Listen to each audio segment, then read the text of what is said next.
सीलमपुर में एक 17 साल के युवक की चाकू से गोदकर हत्या कर दी गई, जिसके बाद से पूरे इलाके में इस तरह का माहौल है कि लोगों ने पोस्टर तक लगा दिए हैं, पलायन की बात कर रहे हैं और प्रधानमंत्री से, उत्तर प्रदेश के मुख्यमंत्री से, दिल्ली के मुख्यमंत्री से मांग कर रहे हैं कि उनकी मदद की जाए।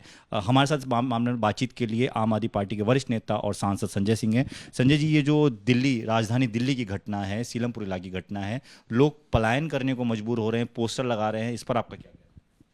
तो अब कहाँ छिपे हैं बीजेपी वाले, इनसे पूछिए भाई। अब तो डबल इंजन की सरकार है ना दिल्ली में।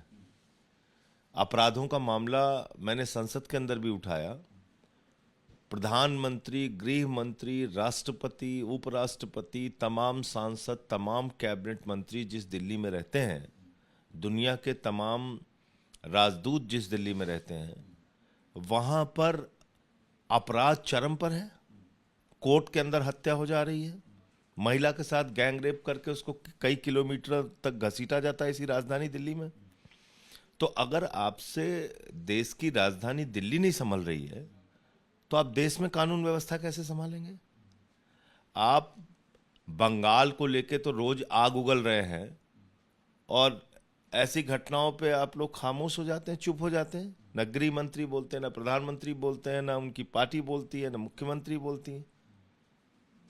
वहां तो जा रहे हैं गवर्नर साहब ना, यहां क्यों नहीं जा रहे हैं? एलजी साहब को क्यों नहीं जाना चाहिए? जाए, देखें अपराध जो हुआ है। तो इसीलिए मैं कह रहा हूं कि जब आप राज्य सरकारों के प्रति दुर्भावना रख के काम करेंगे, जब ये बातें हम लोग यहाँ सरकार में थे और कहते थे कि लॉ एंड ऑर्डर खराब है, वो आपके जिम्मे है, उसको ठीक कीजिए, उस पर कोई काम नहीं किया इन्होंने। हमने जो स्कूल अस्पताल ठीक किए थे उसको बर्बाद करने जरूर आ गए ये लोग 2 महीने में। बच्चों की फीस बढ़ा दी, बिजली कटौती होने लगी, मोहल्ला क्लिनिक बंद कर रहे हैं, ये हो रहा है। सर, चुनाव के दौरान भी आप लॉ एंड ऑर्डर वाला इशू उठा रहे थे।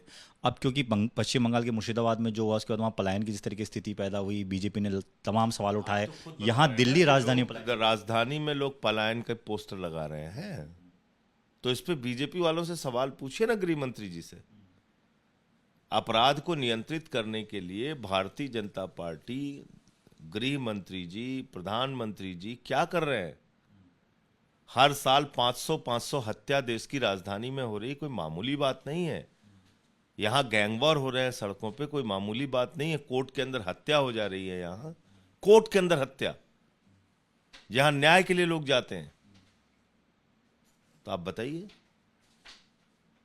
तो इसलिए मुझे लगता है कि अब डबल इंजन की सरकार है, यहाँ अपराध नियंत्रित करने के लिए सख्त और ठोस कदम उनको उठाना चाहिए, जो दिखाई पड़े जमीन पे। कांग्रेस वगैरह डबल इंजन फेल हो गया। मैं तो पहले ही बोल चुका हूँ कि कबाड़ा हो चुका है, इंजन कबाड़ा हो चुका है। इसके अलावा सर, पश्चिम बंगाल की भी बात करें तो वहाँ पर ममता बनर्जी ये कह रही है राज्यपाल से कि आपको दंगा प्रभावित इलाकों में भी जाने की ज़रूरत नहीं है, थोड़ी बहुत शांति वहाँ पर हो रही है, लेकिन राज्यपाल जो है वो दंगा प्रभावित इलाकों का दौरा करना चाह रहे हैं। राज्यपाल वही करेंगे जो बीजेपी कहेगी। तो इसलिए देश में कैसे माहौल खराब हो, इस काम में हमेशा बीजेपी सक्रिय हो जाती है। जहां विपक्ष की सरकार है वहां आग लगाना है, और जहां उनकी खुद की सरकार है वहां भी आग लगाना है। तो बर्बादी का दूसरा नाम है बीजेपी। अगर आप देश को बर्बाद कराना चाहते हैं तो बीजेपी को वोट दीजिए। दिल्ली उसका सीधा उदाहरण है। आम आदमी पार्टी की सरकार और अभी बीजेपी की सरकार का फर्क 2 महीने में देख लीजिए। एक एक अभिभावक, एक एक पेरेंट्स स्कूलों के सामने रो रहे हैं। 80% फीस बढ़ गई। 2 महीने में पता चल गया दिल्ली के लोगों को कि किस तरीके से बीजेपी काम करती है। एक सवाल सर, वक्त को लेकर है। जिस तरीके से सुप्रीम कोर्ट में सुनवाई चली, अंतरिम रोक कुछ चीज़ों पर लगाई है सुप्रीम कोर्ट ने, जब तक की सुनवाई चलती है, इसको अब आप किस तरीके से देखते देखिए, मैंने बार बार इस बात को कहा है कि ये एक गैर संवैधानिक बिल है। और गैर संवैधानिक बिल क्यों है? क्योंकि संविधान तो मोदी जी ने बनाया नहीं है। संविधान बनाया है बाबा साहब डॉक्टर भीमराव अंबेडकर जी ने। उन्होंने धारा 26 में लिखा है संविधान की कि अलग अलग धर्म के मानने वाले लोगों को अपनी धार्मिक मान्यताओं के हिसाब से पूजा अर्चना, इबादत, प्रेयर करने की आज़ादी होगी, और अपनी धार्मिक संपत्तियों का प्रबंधन करने की आज़ादी होगी। तो ये अधिकार तो बाबा साहब डॉक्टर भीमराव अंबेडकर जी के द्वारा लिखे गए संविधान ने हमें दिया है ना। इसको मोदी जी कैसे छीन सकते हैं? और मोदी जी को शायद ये बात नहीं समझ में आ रही है कि ये एक धर्मनिरपेक्ष राष्ट्र है, हम लोग यहाँ मिलके रहना चाहते हैं। 232 वोट लोकसभा में इस बिल के खिलाफ पड़े, जिसमें सिर्फ 24 मुसलमान थे, बाकी तो सब हिंदू सिख ईसाई थे। 98 वोट राज्यसभा में पड़े, बाकी सब वहाँ 2 4 5 मुसलमान थे, बाकी सब हिंदू सिख और ईसाई थे। वकील जो लड़ने वाले सुप्रीम कोर्ट में हैं वो भी हिंदू हैं। तो इसलिए आप ये मत सोचिए, ये फसाद फैलाने वाले भाजपाइयों को समझना चाहिए कि सौहार्द फैलाने वाले हिंदुओं की संख्या इस देश में बहुत है। तो ये देश सौहार्द से चलेगा, अमन और चैन से चलेगा, फसाद और नफरत से नहीं चलेगा।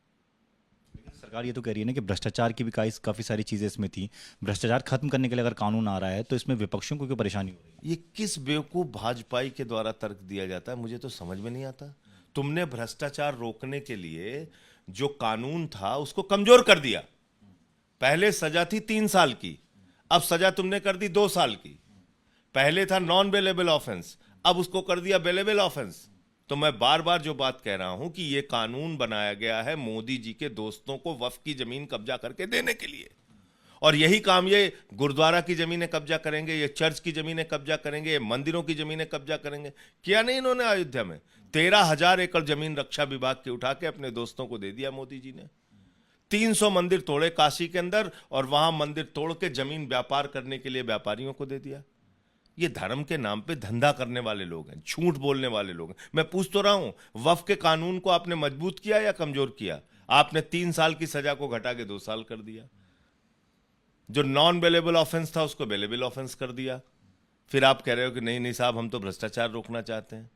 भ्रष्टाचार आप नहीं रोकना चाहते। अब जब आप अपने दोस्तों को जमीन देंगे, उन पे कोई भ्रष्टाचार का मामला बनेगा, तो वो आराम से न जेल जाएंगे और ना उनको कोई सजा होने वाली है।